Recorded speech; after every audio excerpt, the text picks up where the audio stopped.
Nay, gabasa na ano naman ang binasa mo, Nay? Nay, marunong ka pa pala magbasa. Ito ang natirang tabloid dito sa Bohol, ang Bohol, the Bohol Chronicle. Kasi alam niyo, siguro nalugi na ang print industry, yung mga tabloid, mga newspaper, dahil mayroon na tayong mag-google na, at saka ma-search na sa YouTube, sa Google, sa Facebook, at ibang platform. Si nanay 97 years old na, pero ang hilig pa niyang mabasa ng newspaper, kahit ano-ano na lang, basta mayroon siyang mabasa, diba?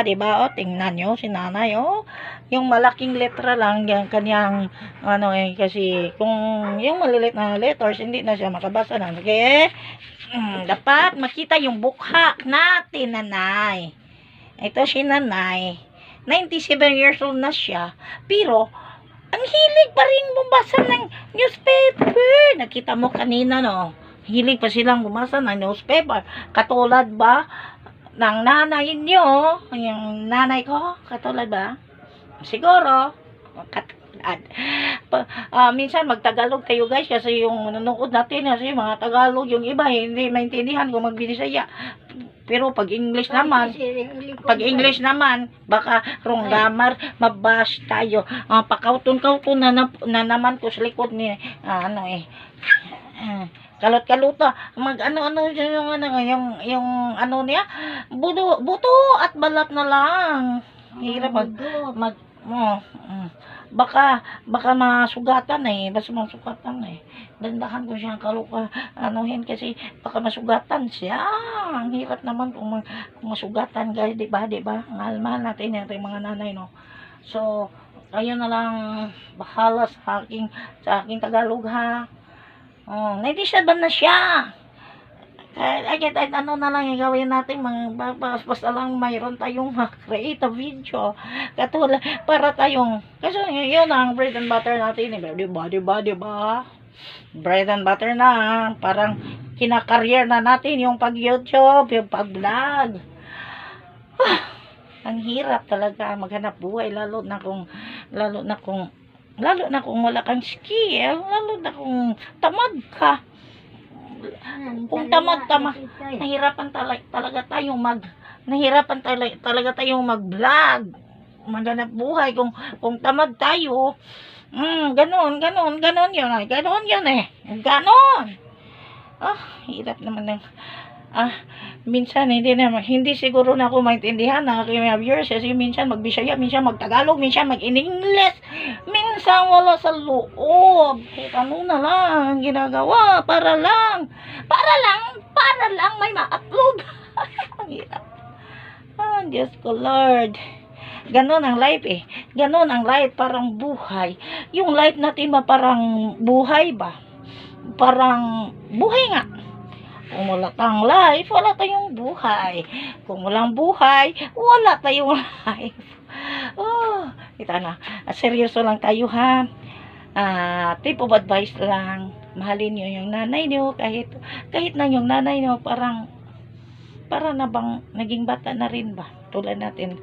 Kasi noon, nang bata tayo, inagaan tayo ni nanay, ha. Inagaan tayo. Huwag kayong dyan, ha. Dapat magtiis kayo with love. Yung may love lang ang marunong magtiis. Kung wala tayong love, di tayo marunong magtiis kung wala tayong love. Diba?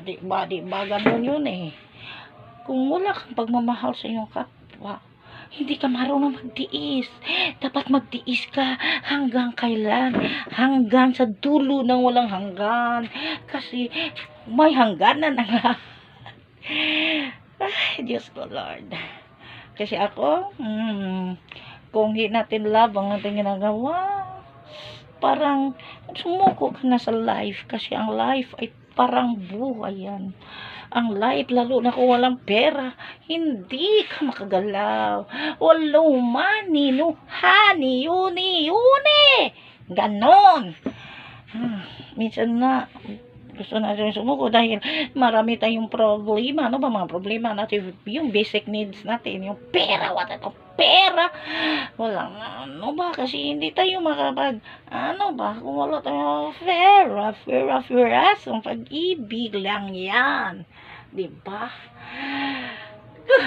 Tayo'y nahihirapan na. Ikaw ba'y nahihirapan na? Huwag kang sumuko. May Jesus kay. Kung mayroon kang God sa iyong sarili, hindi ka mahirapan. Walang mahirapan. Kung may pagmamahal, kung mayroon tayong God sa ating sarili. Diba? Kung wala tayo sa sarili natin, tayo mahirapan kung wala na tayo sa ating sarili. Katulad ng sinasabi ko ngayon, yung ginawa ko parang wala na ako sa sarili. Kasi kung wala ka sa sarili, mahirapan ka. Ako na sa sarili. Matino yung isip ko eh. Ako yung nakipag, nakipag good vibes lang sa inyo para lang kayo, mainis. Wow.